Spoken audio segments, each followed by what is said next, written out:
I'm excited to be here and also challenged. The excitement is, this subject is one I'm most passionate about of all the things that I communicate or worked on or focused on in my life. And that's because I believe if you're not happy in your intimate relationship, you're not happy. Because no matter what happens, no matter how much love we have from our children or how much we accomplish in our lives or how much we achieve, you know, I personally believe in our soul, everybody wants that experience of aliveness. So I'm not just about marriages. I had 4 different fathers, so I know the impact that things can come from being in a position where families don't stay together. But frankly, I wouldn't have changed it. You know, to see my mother miserable and unhappy, to stay with somebody, which is what she did with one of those relationships for 10 years, I wouldn't want to see her do again. So I'm not for the institution by itself. I'm not for the relationship. I'm for the people in it. And what I really believe, though, is it's a critically important institution, and I've supported it amazingly, but I want to make sure that the people within it don't just settle for being able to say, I'm still married. To me, that's not an accomplishment. You know, I really don't. And I say that also because, you know, that sense of aliveness affects your kids as much as anything else as well. And so I really believe that any relationship can be brought to love and passion again. But the challenge, of course, is that most people today have a perspective, an expectation, where the highest standard they have is not for themselves, but what they expect from their partner. And I think that's the #1 reversal that has to occur in any relationship for things to transform. That as long as we're looking at what am I getting out of a relationship, then we're going to be disappointed, we're going to be frustrated, we're going to have challenges. And so my view of things is to shift that with people, and to do it in a very practical way is to really shift both parties, but also I focus on both male and female. But it is true that most men really do care, but they're not armed with the understanding of females. But I think understanding that and being actually applying it in an impactful way are 2 different things. And I think the awareness is the first step, but then training yourself so you can feel successful, because most men, and I think to some extent a great deal of women today, do not feel like this is an area they can be successful in. When you talk to people about the areas of their life that they feel strongest in, you'll almost always find they're stronger in their career, they're stronger in their relationship with their kids, they're stronger even in their body than they are in their relationship.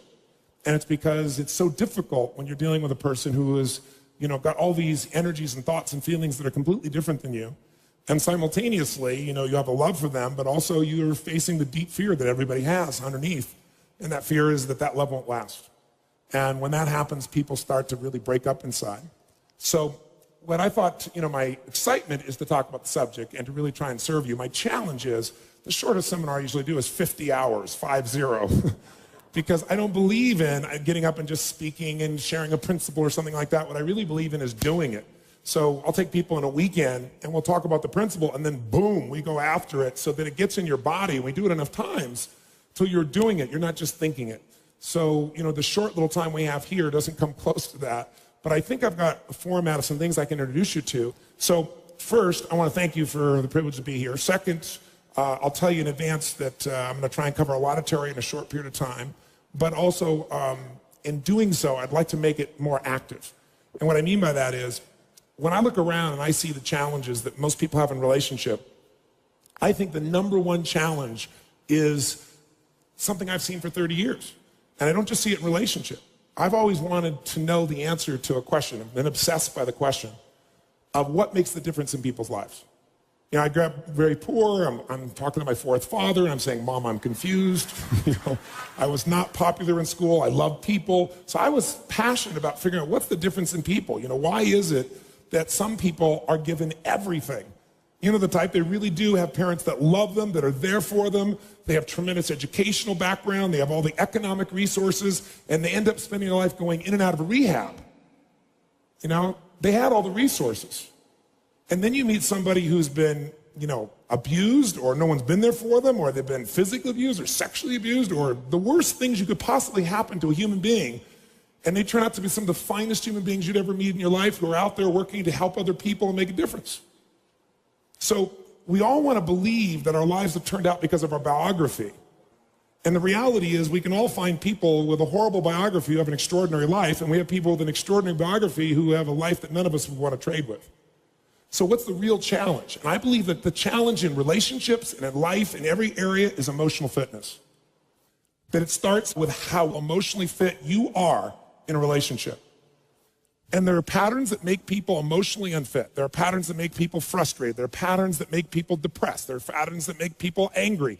There are patterns that make people feel sorry for themselves. And there are also patterns that make people compassionate, playful, physically passionate, emotionally strong. You know, there are different patterns, and they stand out to you when you've been around that many people. So I've had now 50 million people get my books and tapes, but I've been with 3 million people face-to-face from 80 countries. And when you're around those many people, the pattern becomes clear. And I've been able to use those patterns, and that's what I want to kind of expose you to tonight. And frankly, you know, I think these patterns are common sense. But, you know, how many of you notice that common sense is not too common? You know, everybody's like, oh, yeah, that's simple. But, you know, a lot of people say, I know this stuff. Well, if you're not doing it, you don't know it. You understand it. And understanding and $3 will almost get you a cup of Starbucks these days, you know? It's really nice to understand things, but that doesn't change anything. You got to get in your body and actually do it. But I've learned enough of these patterns that now, over the last, 20 years or so, of the 30 years of my career, I'm the guy that gets the call when the fire starts. You know, when the athlete is burning down on national television and something's got to be done right now to turn them around. And, I either get them or I don't. And for 30 years, I've gotten them. That's how I've built my reputation. And that you've got to produce results right now. And I'm able to do that because of an understanding of these need structures I'm going to talk to you about. Or I get the call when the child is going to commit suicide, or the adult. And in 30 years, knock on wood, I've never lost one suicide in 30 years. That doesn't mean I won't someday, but I never have, not one single time out of the thousands of suicide attempts. And it's again because of understanding these needs I'm going to talk to you about. I get the phone call, in the middle of the night, true story, and it's the President of the United States saying, Tony, they're going to impeach me in the morning. What should I do? And I say, could you have called me sooner? True story, So in the experience of looking to make those changes and looking at how to change, same thing in relationships, couples that are gone. The films that I wanted to make with Chloe, I said, let's not make films with couples that have troubles. Let's make couples that look like they've gone beyond the edge. By anybody's estimate, there's no way to turn it around. Because by that extreme, when someone watches the film, they look at their own life and they go, oh my God, these people can do it. And they did here, I could do it too. That's the contrast we want. But the basis of all that I do comes down to knowing that the difference in your life, your relationship, your physical life, your emotional life, any aspect of your life comes down to this sense of psychological strength or emotional fitness. And what I mean by that is this. Let's go straight to relationship for a second. What is relationship really about? Intimate relationship. Well, other than a friendship, the only difference between a friendship and an intimate relationship should be intimacy, which is why we call it love and passion. So just hanging out together for the sake of the kids is not something we're talking about here. Now, if you're going to have that incredible relationship, it's all based on emotion. It isn't based on logic. When you fall in love with somebody, you don't make a checklist and go, I like this, hate that, this is good, hate that, this is good, don't like that. How do you fall in love?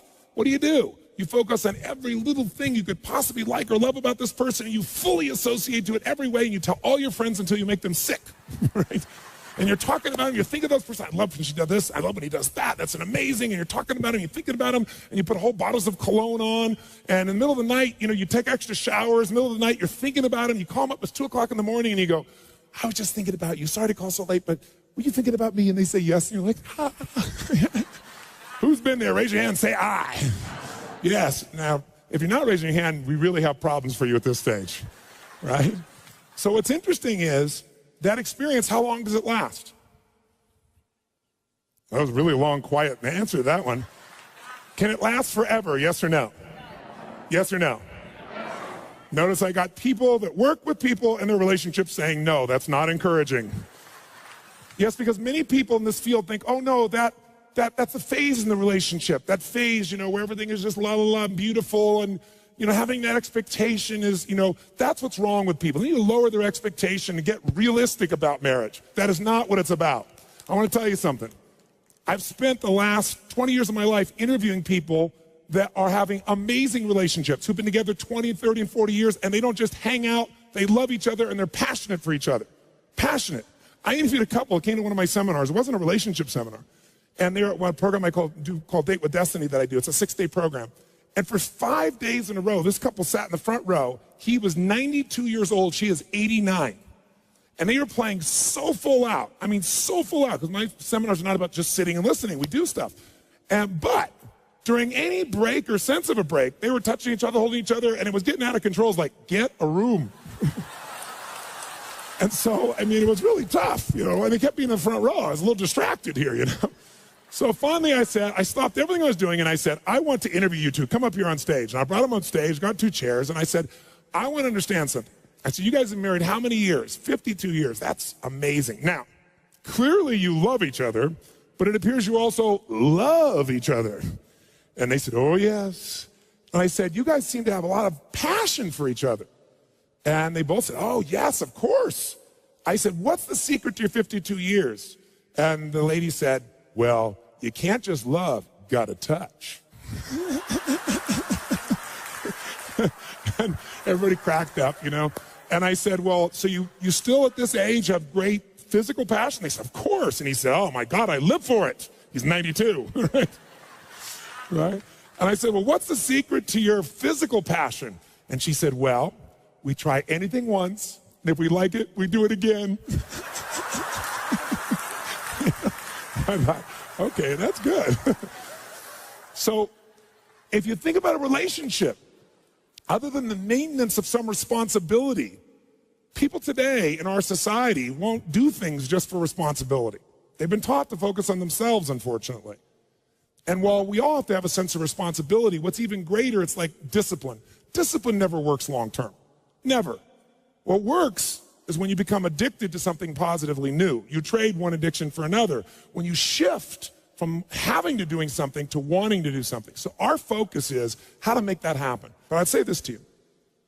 If you want to change a relationship, the number one thing you have to do is master your own emotions. If you don't do that, forget it. There's no hope. And what's wonderful, though, is it's easy to do if you know how. But none of us have been taught really emotional leadership. Emotional management is the very minimum, much less how to direct and shape ourselves. I don't mean faking your emotions. I don't mean pushing them down. I don't believe in positive thinking, although you may think that from watching, you know, some of the media coverage, because people see me in an audience and there's 12,000 people and they're jumping and leaping and people go, oh, they're just in this motivational stuff. It's not that. It's that energy is part of life. And if you're sitting passively listening, you're not going to be able to listen very long, certainly not 50 hours, anything like that. If you turned on and you saw a rock and roll concert, you'd see people cheering, going for it. If you went to a sporting event, why do people do it? Because there's an energy there. So I create that in those environments. But I'm not into positive thinking. I'm not here tonight to tell you to go to your garden and say, there's no weeds, there's no weeds, there's no weeds, there's no weeds. You know? I'm very clear that I believe that life is about leadership and being truthful to yourself. And so I believe, number one, that the mandate for any great relationship and the mandate for anybody to lead their own life and not be a follower is you got to see things as they are, but not worse than they are. Because that's where most people go. That's where they go in relationship. That's why they start to tear it down. That's why the relationship starts to break down, because people get scared when it isn't working out, and then they make it worse than it is so they don't have to try. Because they don't want to try again and be disappointed. They don't want to feel that sense of rejection. They don't want to feel that sense of failure. So most people make it much worse than it is. People tell me all the time, oh, I'm skeptical or I'm pessimistic. I said, no, you're gutless. It takes no guts. It takes no courage to be a pessimist, to say it's not going to work, to try to find out what's wrong. What's wrong is always available. It's always what's right. So I'm not into positive thinking, but I am into intelligence. And intelligence says, see it as it is. Don't make it worse than it is. I mean, people all the time say, my problem is I'm big bone. No, you're freaking fat. Tell the truth. You know, what is this big bone story? You know, the only way it gets better is if you can see how it is. Don't make it worse than it is. Don't try to make it so it's impossible to change. That's not true. It's not true at all. The second mandate, I think, to changing anything in your life, to leading your life, is once you see it as it is, not worse than it is, then you got to see it better than it is. Because that's the thing that's missing from most relationships. There's no vision. I mean, without a vision, in the Bible it says, people what? Perish. And when a relationship has no vision for greater than where they are, that relationship is going downhill, if not destroyed. I believe that every relationship, every part of life, every part of a human being needs a compelling future. If the future's not more compelling than today could be tough, but if the future's compelling, we can get there. And that's what every leader does. And every one of you in this room, and I know some of you are here, I guess, from the general public as well, just for your own relationships, I really acknowledge you for. But I know that you're from the military here, I know the therapists here, people from all walks of life, you're all leaders. What's your job? To lead. Your job is to help people see it as it is, not worse than it is. What's your job? Help them create a compelling future. See it better than it is, so there's a reason to give my all again. Otherwise, there's just no juice. There's no energy. Why? They'll go through the motions, complain with each other, not really believe it's going to work, and nothing will change. And then finally, the third step that we've all got to do if we're going to change our life or anybody else's is make it the way we see it. And that's where strategy comes in. I try to take things that are complex and make them as simple as possible. I've noticed most people in the psychological world try to make it as complex as humanly possible. Because it makes us feel so sophisticated when we can talk with all these complex words and elements and so forth, and we can really, we got our degrees and we're somebody. But you know what? That doesn't help anybody. So I look for a nickel word and not trying to sound harsh to get to the heart of something. I'm trying to take something complex and make it simple so that people really will apply it. And that's the focus here. So if you and I are going to talk about relationships as a whole and say, what are they? I come back to the base of it. It's all emotion. That's all it is. If two people are both high as a kite, they're having the time of their life is going well, their work is going well, everything's going well, what kind of relationship are these two people going to have? You tell me. Good, great, average, terrible, what is it? Come on, yell it out. You know it's going to be great. Because in an emotional high, everyone communicates well when they're in a great state. Isn't it true? Men and women, even men communicate well when they're in a great state. Right? Is it true? So this is the key. Now, if you've got those same two people and they're in an okay state, life's okay, business is okay, kids are okay, career's okay, mother-in-law's okay today, whatever. If they're both okay, what's the state going to be like? What's the relationship going to be like? You can predict it. What's it going to be like? Good, great, average, what would you say? Average. If both people are suffering, they're hurting, they're in pain, frustration with their work, overwhelmed with their kids, some challenge with a family member, hitting a stage of life where they're questioning their identity or their future or what they can do. They don't have a compelling future. And they're both in a low state. You tell me, you know it, you've got the experience. What kind of relationship? Good, bad, great, horrible? What would you say? Quick.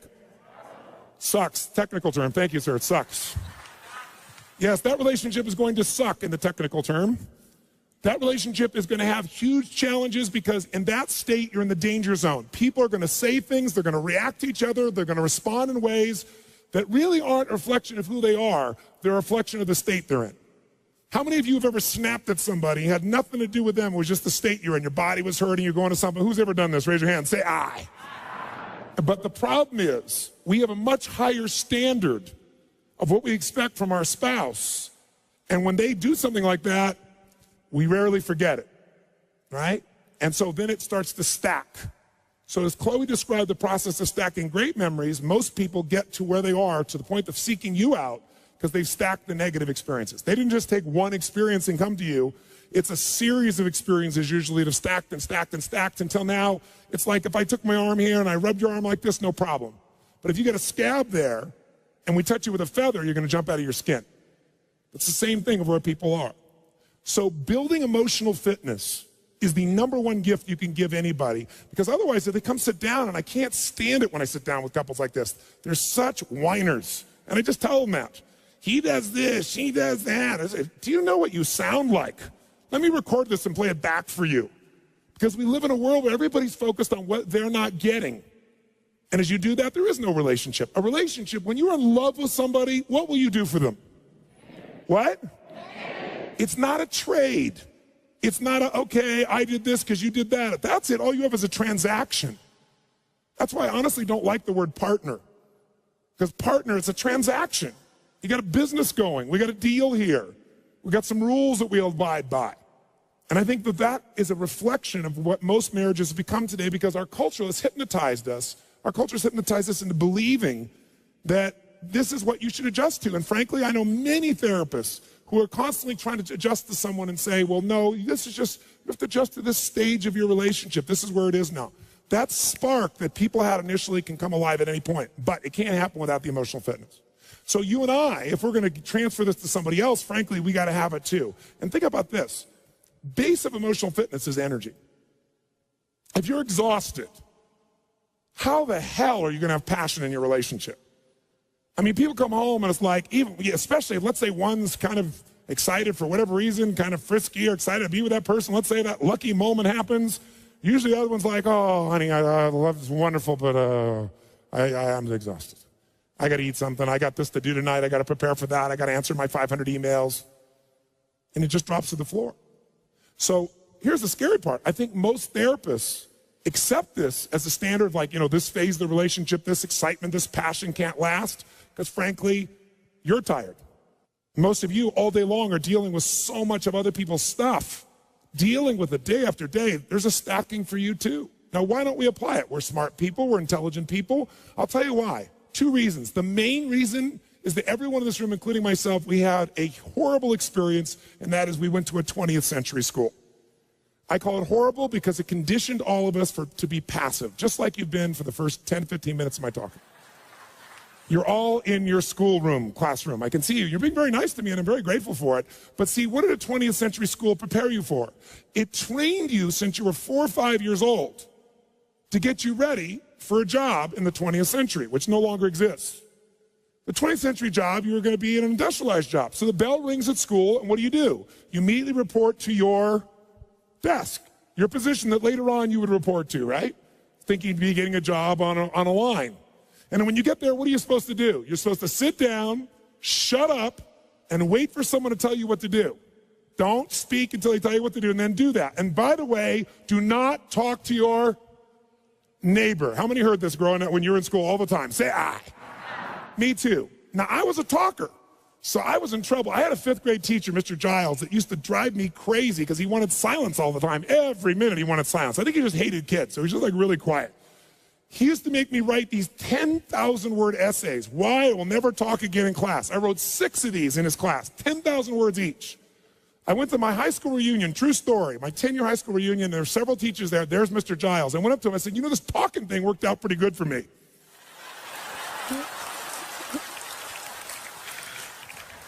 Here's my point, though. My point is, we've all been taught to passively take in information, right? So as you're sitting here right now, even if you're having a good time going, well, this is interesting, or this makes sense, or man, he has big teeth, or whatever you're thinking inside your head, if you're sitting here and you're passive, even if you're having a good time, the state of mind you're in gets linked to what you're learning.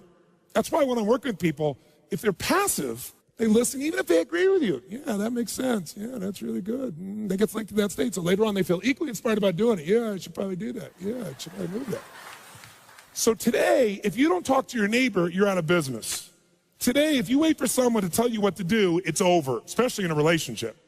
If you're going to make anything happen today, it has to be completely proactive and different, and yet we're all still hypnotized. So I'm going to ask you to try something new, and that new thing is this. When we're doing this seminar right now, and we take some information in, if you listen to me passively, research shows you'll remember less than 10% of what I said within 3 months. In fact, some studies is less than 30 days, which basically means you wasted your night, and I did too.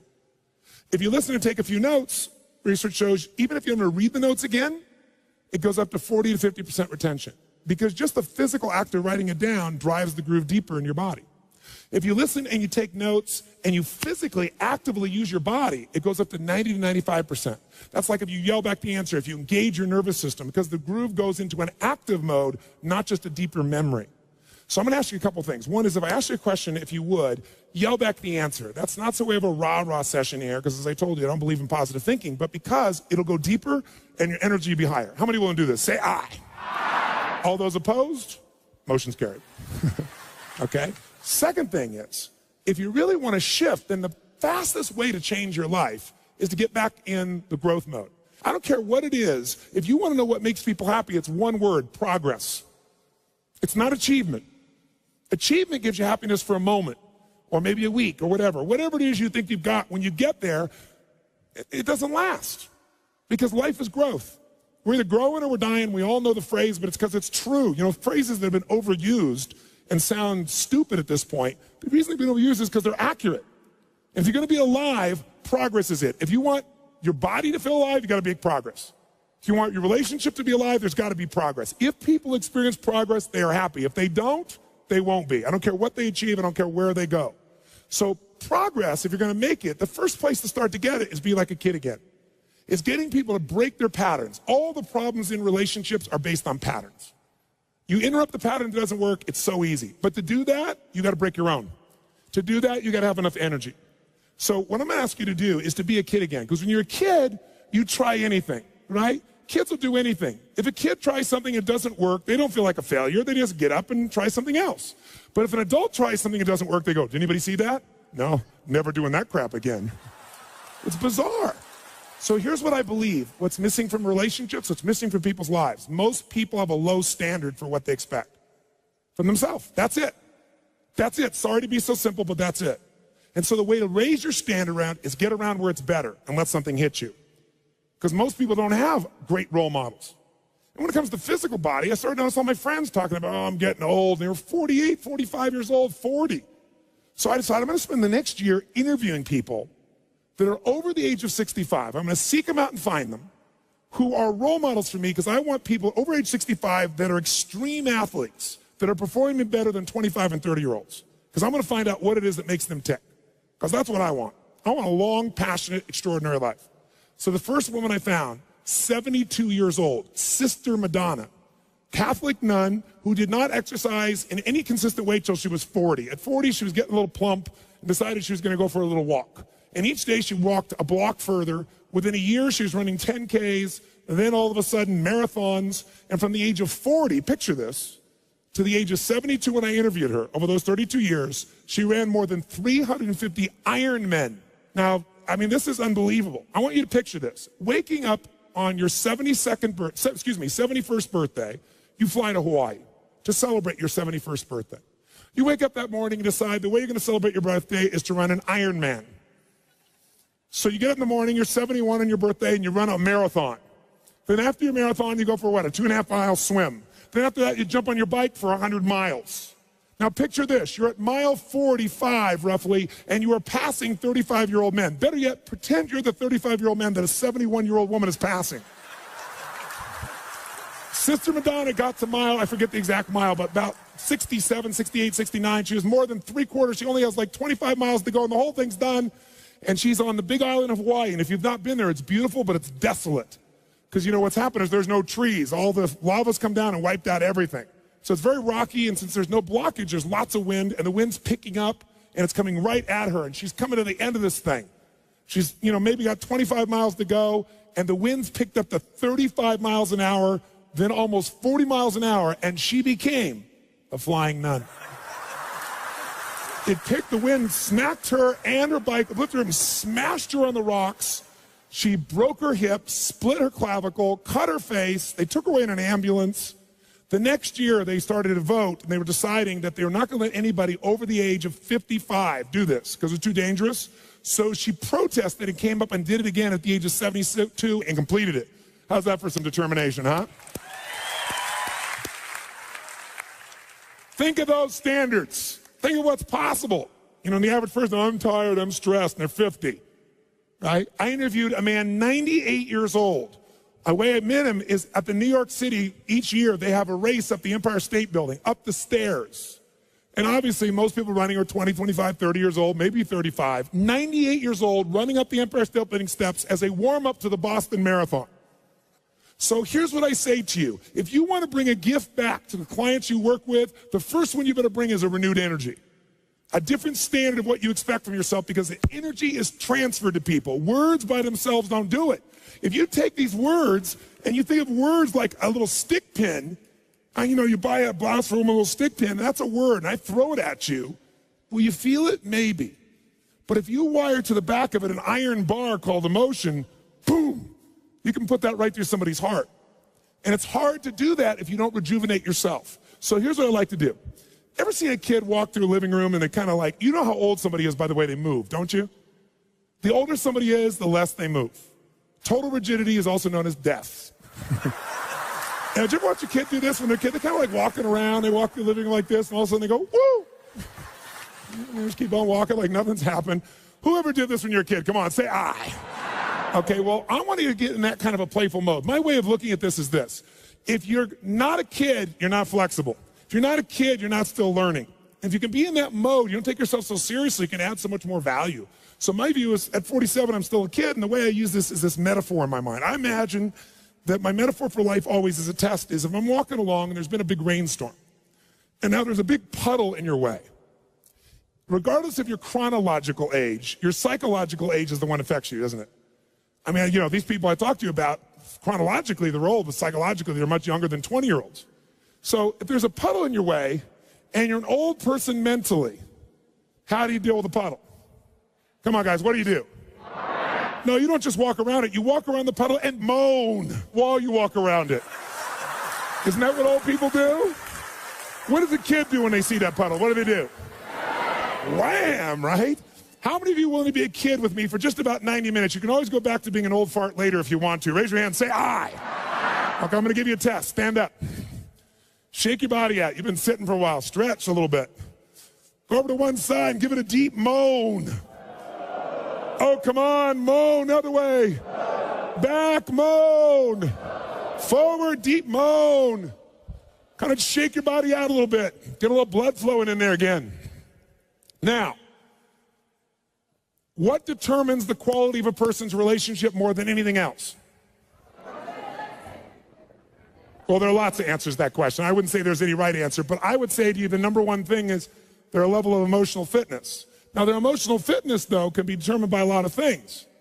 But the most basis of it is how you feel emotionally. It has to do basically with your psychology, doesn't it? Your mindset, your model of the world, the way you interpret what things mean. Because meaning produces emotion. Change somebody's psychology, you can change their life. Don't do that, nothing else changes. I have a friend who just made a documentary called The War Tapes. She was offered to go to Iraq and to be embedded with the members of the National Guard or whatever it was in the state she was in. And she said, you know what I want to do instead? I want to give the troopers cameras and let them shoot. If you haven't seen this documentary, it's unbelievably intense and beautiful because it shows war at all the levels of it. You see the humanity of it, the inhumanity of it, shot through these men's eyes. But the reason I tell you the story is I asked her what moved her most, and she said there was one man she followed up with who was blown up, and she went to the hospital to see him. And she said, Tony, she said, just brought tears to my eyes because I walked in and he had this big smile on his face and his left arm is gone. And she said, you know, I sat down with him, he was sitting at the table and we started talking and she said, I couldn't believe it. I thought maybe he's on drugs, maybe he's in shock, maybe he's just trying to put on a good front. And she said he was genuinely grateful to be alive and happy and grateful to God. And she said, well, why? And he said, because I'm a righty. But here's the killer piece of what she told me. She said they talked for an hour and a half. She said she left feeling stupid about the things she feels bad about in her life and feeling so grateful she'd been with this man. And at the end, he pushed away from the table and he had no legs. He lost his legs and his arm. All he mentioned was he's a righty. Didn't even talk about the legs. So most of us are unfit emotionally, which means something in our psychology has made us weak. Part of it is, how do you build the muscles? Push through difficult times. And most of us today in our society, what we think is difficult will be somebody else's idea of the greatest dream on this earth. And people have forgotten that. And so they get bitchy and whiny and complaining about the littlest stupid things. So we got to start with ourselves. So let's learn about your psychology first, shall we? Let's do a little test. Pull your hands out like this. And when I say now, bring them together like this. When I say now. But I like people who anticipate. That's good. Ready? Now. Ready? Now. Ready? Now. Keep your hands together. Extensive psychological research over 35 years has shown something interesting. Just like in relationships, we develop patterns we're not even noticing. Like no matter how many times I pull your hands apart and bring them together, you'll usually have the exact same thumb that you'll drop on. If your left thumb is on top of your right thumb, research shows that the driving force in your psychology is the desire for sex and you're an incredible lover.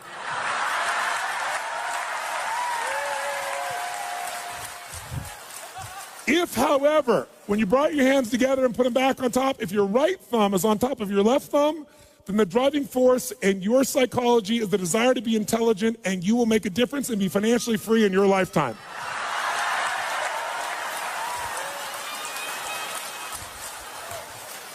Check out this man. He's got a thumb fight. Do I want the sex or the money? The sex or the money. If your thumbs didn't cross, they just lined up equally like this, it means you think you're sexy, rich, and smart, but you're none of the three and never will be. This has nothing to do with anything, just making sure you're awake. Okay, shake your body out. Okay, how many would agree that if your emotion is high, you can deal with stuff a hell of a lot better? Say aye. How many agree in a relationship's a hell of a lot better when you're high? Say aye. Good. Then let's see how to go from high to low and how you do it. Because the illusion is something makes us feel a certain way. But the truth of the matter is you could say, they said this and it pissed me off. Well, somebody else could have said it and it doesn't piss you off. So all it is a belief about how to respond. But the emotion itself, you trigger. Even good emotions. If, like, you kiss somebody and wham, Mr. Happy comes to full attention, you're so excited, where does that feeling come from? Does it come from wet tissue touching wet tissue? You know, if that was true, kissing your dog would excite you. It's because you have a belief in your head that someone who's shaped like this, someone who shares the same spiritual values as you, somebody who kisses me like this, wham, I feel like this. But if they're not spiritual like me, or if they're shaped like this, or they kiss like this, you go like this. It's a belief system. Emotions at their rawest form are always available. And we do emotions. They don't happen to us. And that's the lesson we want to get in our bodies and we can teach our clients. And here's what I want you to see. Emotion is created by motion. Emotion comes from the way you move. If I said to you there was a depressed person behind curtain number 1 over here, and for a $100,000 donation to your favorite charity, if you could describe their physical body without even seeing them, I know you could do it. Tell me, what's their posture like? Quick. Nice and loud. What is it? Where's their head? Where are their eyes? Breathing full or shallow? Muscles in their face, up and tight or slack? Now, how come, whatever, 2,000 of you all agree? Because you've practiced this crap before, haven't you? Now, if you take somebody like that and you change their physical body, that's what science shows today. You just radically change their physical body. You change their biochemistry like that. It's not a fake thing like hiding your emotion or pretending to be happy. A radical change in the body produces a radical change in emotion. So let's do a subtle little test for this. I want you to shake your body out. And here's what I want you to do. In a moment, I'm going to ask you to approach 5 or 6 people as quick as you can, next minute or two, and introduce yourself to people. But when you introduce yourself to them, I want you to do it in a very specific way, in a very specific state of mind. I want you to greet people as if you feel like meeting them is a total waste of your time. Like they're scum, why do you have to meet them? So it might look something like this. You, sir, come here. Come here. What's your name? What? Frank. Frank? Bill, get out of here. Okay, now, as therapists, I know this will be very difficult. Many of you go, I can't be mean. But what I want you to do is deliberately put yourself in a state where it's a way. Who here has ever been pissed off or frustrated? Raise your hand and say, I. I want you to deliberately get in this frustrated state like it's a waste of your time.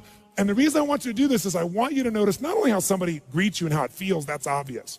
I want you to notice what do you have to do with your body to go, if you really do this legitimately, where you put yourself in a state where it's a waste of your time, it's frustrating, you're a little pissed off, what are you going to do with the muscles in your face to get in that state of mind? What happens to your breathing to get in that state of mind? How do you have to change it? How do you move? What gets tense in your body? Do you go straight towards them or do you hesitate? Do you talk loud or more quiet, fast or slow? I want you to notice the physical things you have to do to go in this state. Now, if you don't do this, like if you just do it kind of half-reared, then it'll be like, why are we doing this stupid exercise? Be like a kid, not like a boring adult. So stay in state, notice what you do, total waste your time, you got 1 minute, go. Meet as many people as you can, go.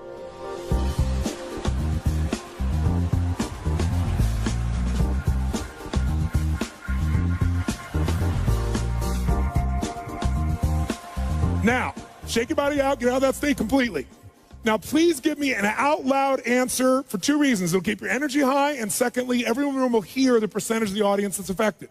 So first, did you have to change your body to go into this state, yes or no? Yes. Did you change the muscles in your face, yes or no? Yes. Did you change your breathing, yes or no? Yes. More full or more shallow? Say it again. 2,000 people, different belief systems, different backgrounds, all saying the same thing. Did you talk more loud or more quiet? Faster or slower? Now notice, you all have different backgrounds, belief systems, values, come from different parts of the world. Who here's from a different country than the United States? Raise your hand. Who here's from a different country? Look at this. And you're all saying the exact same thing. Here's why. What is universal in all human beings, what God has created with us, or nature, whatever your belief system is we have the same neurology. If you use it one way, you'll produce one emotion. Use it a different way, you produce another emotion. It has nothing to do with your partner. And when you get it, you can change it. So let's try something in a different state. Shake your body out and be like a kid again, not a boring adult. And here's what I want you to do. This time when you greet people, we're going to do it in a different state. I want you to greet people as if you're deathly afraid they're going to reject you. Now, who here has ever failed to do something because of a fear of rejection? Anybody in this room? Say I. Okay, good. Then you know what I'm talking about. But here's what I want you to do. As adults, we cover up this feeling even from ourselves. We try to hide it. I want you to exaggerate what you do so you'll notice what you're doing on a more subtle level. So you really be like a little kid. So it might be like this. You might go, sir, come here. Come here, you, sir. Yeah. Hi, how you doing? What's your name? What's your name? Bill. Nice to meet you, Bill. Wow, you got a strong voice. Thanks. And I want you to exaggerate what you do if you're deathly afraid they're going to reject you. Notice what you do differently with your face, your voice, your body, your breathing, your tension, and see how it's different than when you're pissed off. Get to as many people as you can, stay in character, deathly afraid they're going to reject you. Go, go, go.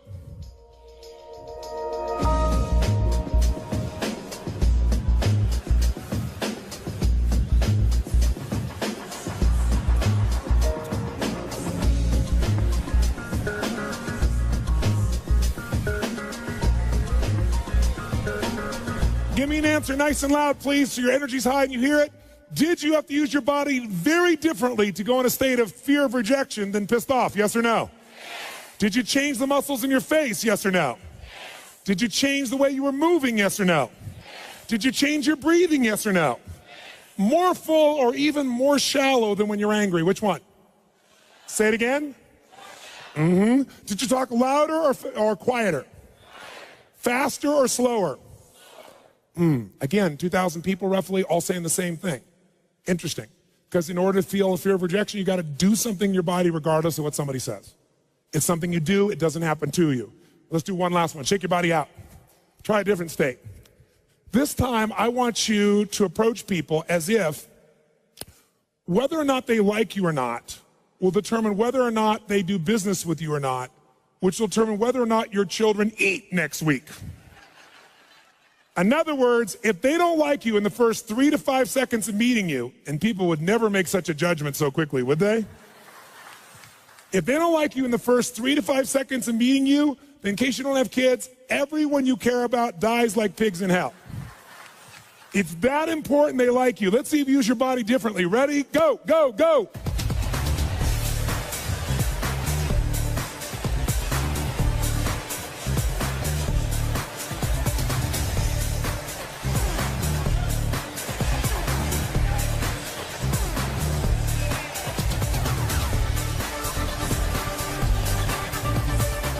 All right, did that feel better, yes or no? Yes or no? Did you use more of your body, yes or no? More of your face, yes or no? Did you breathe more full or more shallow? Did you talk louder or quieter? Did you move faster or slower?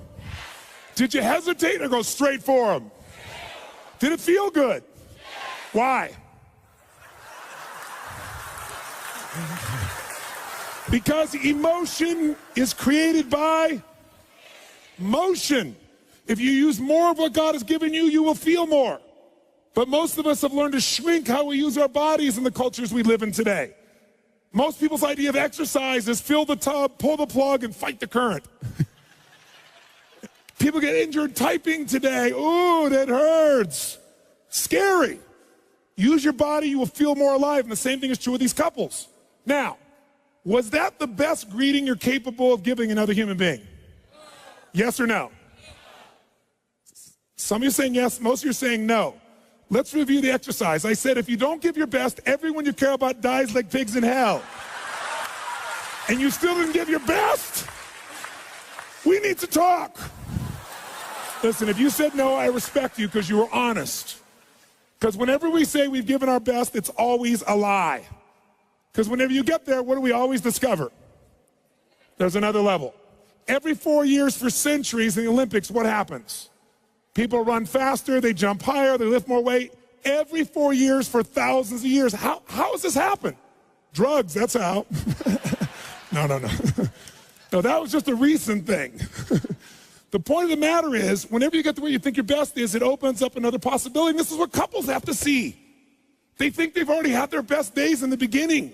And some of us have been guilty of encouraging or agreeing with that. And that's the worst thing you could possibly do. This idea, when I first started coming out doing the things I was doing, I'll never forget, the attacks on me was, he's raising people's expectations and they're going to be disappointed. I hope the hell so. Disappointment. If you don't have a higher expectation and get disappointed, you're not going for anything. You're not alive. And besides, that disappointment will either drive you or crush you. You get to decide which one it's going to be. Absolutely.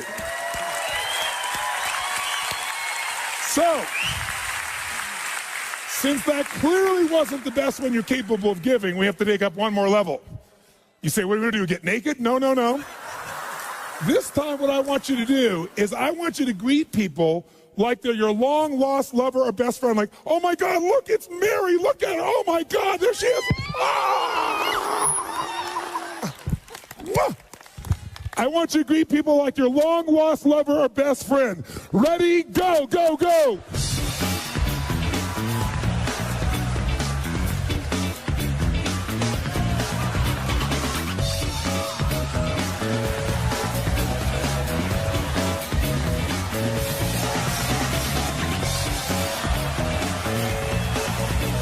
Did that feel better, yes or no? Yes or no? Did you use more of your body or less of your body? More of the muscles in your face or less? Did you breathe more air in or were you more shallow? Yes. Did you talk faster or slower? Did you hesitate or go straight for them? Did you talk louder or quieter? Did you touch them? Oh yeah. Did it feel good? Why? Because I told you to. Very good, sir. Thank you very much. Because emotion is created by? That's right. Now, most people get in a relationship because they're after some emotion, not another job. True or false? And for most people, it becomes a job. And then many people encourage them to stay with the job, which is a nice thing. But wouldn't it be nicer to have them enjoy the job and not have it feel like a job? And the only way to do that is we've got to rejuvenate the individual. There's nothing worse, nothing on earth, than two emotionally unfit people put together. Because what is a relationship's purpose? Why do we get in relationships? Someone tell me. To grow, to experience love, to be happy, to learn deep spiritual lessons, to have someone to bitch to. Thank you, sir. Very good. Someone to bitch to. Now, here's what's interesting. Everything you would say to me, whatever you're going to say to me about why we get in a relationship, underneath it, if you say, so we can make a difference in the world together. But why do you want to make a difference? Because it's going to make you feel something. There's only one reason we get in a relationship, to magnify human emotion. That's it. That's God's gift. How many of you, when you're excited about something, first thing you think about is who you want to tell or share it with? How many of you relate to this in some way? Say, I. So some people use a friend, but the intimate relationship, if it's not only safe, but there's real love and passion there, there's no greater place. If there's trust, if there's respect, there's no greater place for this. But the challenge, of course, is most people don't have it at that level. And one of the reasons, again, is there's not that emotional fitness. Here's what you got to know. People feel they find their center of gravity and then they blame their partner. And here's what I mean by this. When 911 happened, I'll never forget, I had this experience. I was in Hawaii. I was doing a program there for a couple thousand people from 45 countries. We were translating 4 languages simultaneously. It was a 10-day program I used to do that was full tilt from 8 in the morning to midnight. I mean, you had people from all over the world, real leaders. And I just said, living.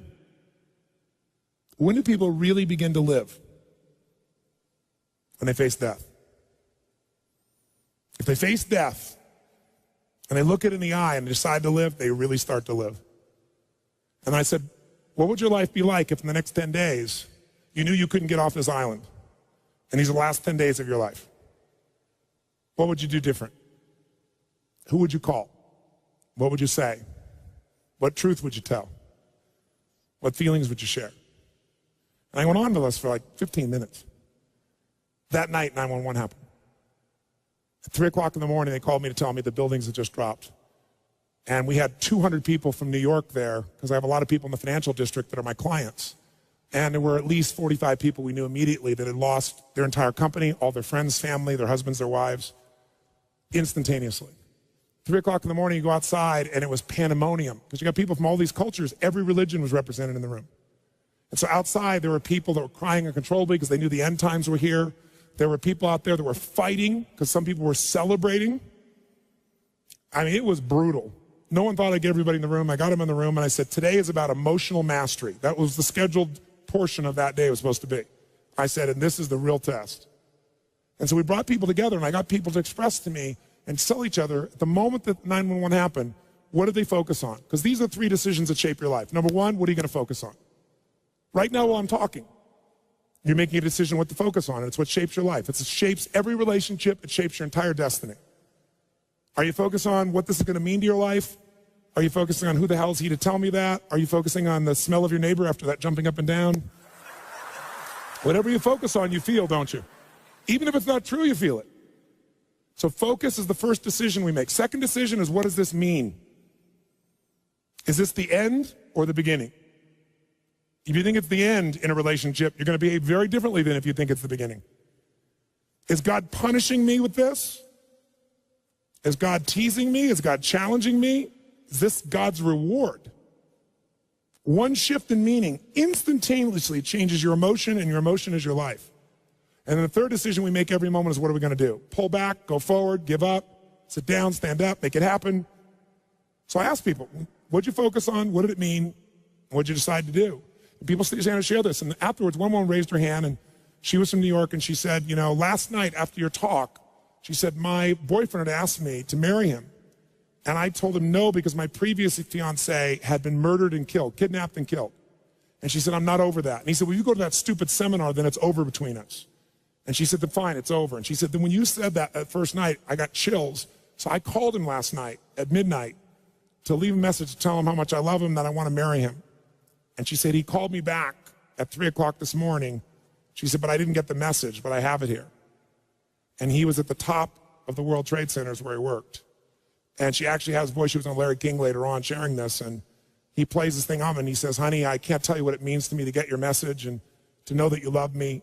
You can't imagine how much I treasure it. And he said, unfortunately, I have bad news. He said, I don't know what's happened, but the whole building's on fire. And he said, I'm not going to get out. And he said, so I just want you to know, he said, that I love you so much and that you've touched my heart and my soul so much.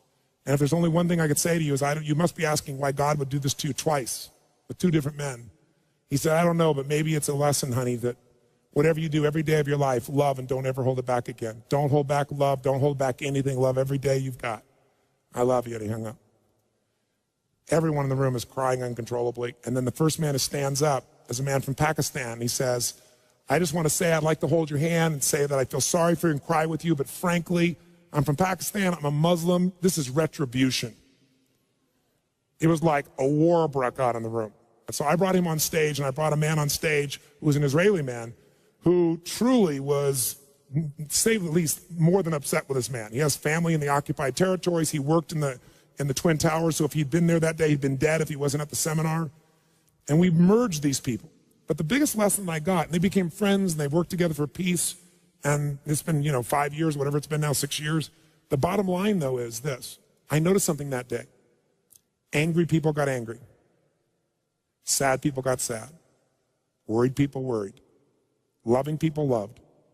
This one woman was so pissed off, so I went around and asked her about things. She wasn't from America. She knows no one in New York City. This didn't affect her in any way, and yet she was raging about this thing. I said, you just get pissed off all the time. You use rage all the time. And she kind of smiled and goes, well, it's kind of like jet fuel. I brought up this woman who worked in the hospitals in New York, and she was guilty that she wasn't there to help people. But as you dig underneath, she always finds a way to be guilty. Here's my point. People, how many of you know somebody who always finds a way to be pissed off no matter what happens? How many know somebody that say, I?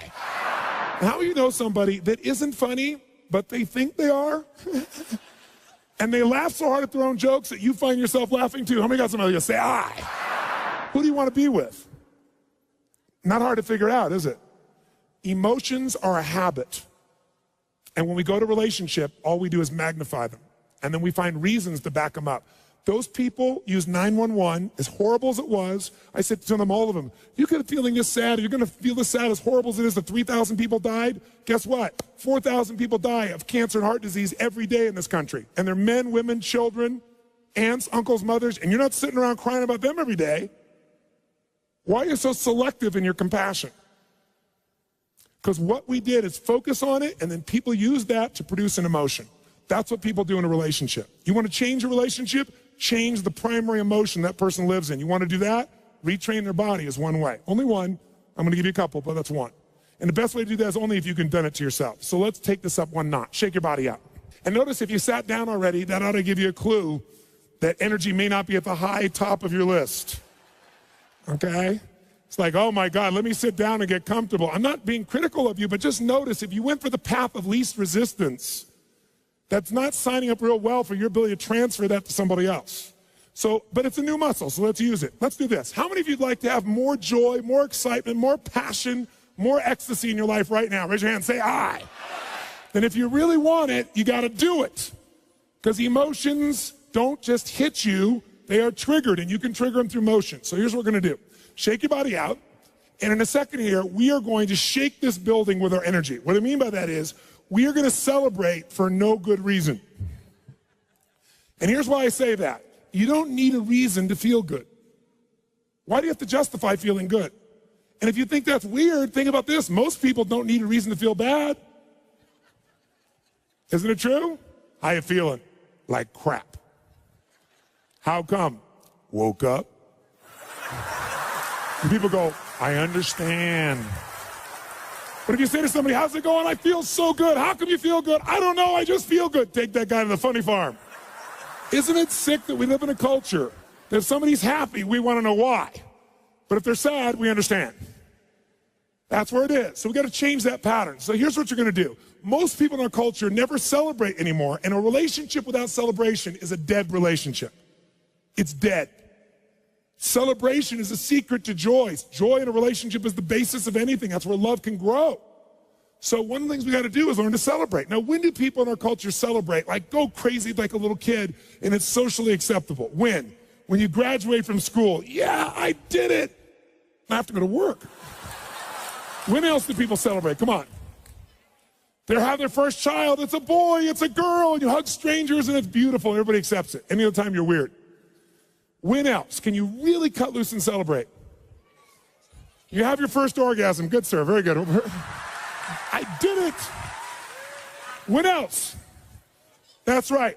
Around the world, this is the weird thing about human beings, when a local sports team wins a national championship, show me. Come on, show me what people do. Come on. Yeah. You scream, yeah, we did it. What is this, we did it? You didn't do We did it, you watched. But I'm glad you finally make it okay to feel happy for a day. Isn't it a weird thing culturally that we're gonna make our happiness tied to someone else's performance that we can't control just based on living in a city? But at least the city goes crazy for that one day. See, you don't need an excuse to feel good. How many got more than enough reasons to be happy and grateful for your life, for your health, for people you love? Say I. So all you got to do is retrain your body to celebrate instead of training yourself to fit in. How many of you have ever lowered your happiness or your joy or your energy because someone else wasn't feeling as good and you didn't want to offend them? And does it make them feel better? Your playing small does not make them big. All it does is lower the standard, and most of us have learned to do that. So if you're going to lead, you got to step out of it. So let's do this. We are going to celebrate just to get that energy in our body. On a scale from 0 to 10, where 0 is dead, 10 is unstoppable intensity, go to 20. Now to do that, in case you haven't celebrated in many years, I'll remind you. First key to celebration is your feet must come off the ground. None of this, eh. I know it looks cool, but when you actually rise up like this and you extend, you open your diaphragm, which changes your biochemistry instantly. It doesn't happen when you do this. Second key is you must use your voice. How many of you and your kid used to make all kinds of weird noises? Come on. Make some crazy sounds out loud. Come on.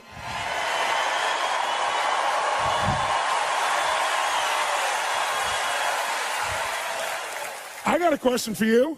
How many of you in this room love to sing when no one's around. You're in your car, you're singing, you're rocking. You get to the stoplight, you're still singing, rocking. You look over, the person in the car next to you is staring at you like this. What do? You quickly pick up your cell phone, act like you've been talking to someone. Why do we sing even though we don't sound good? Why do we like it?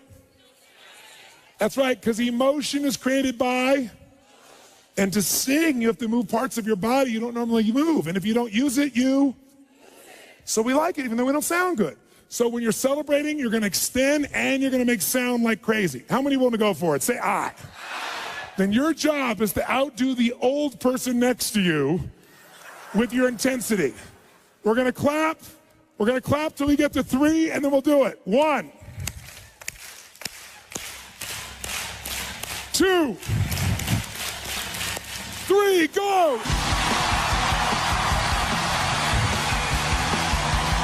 That's it! Come on!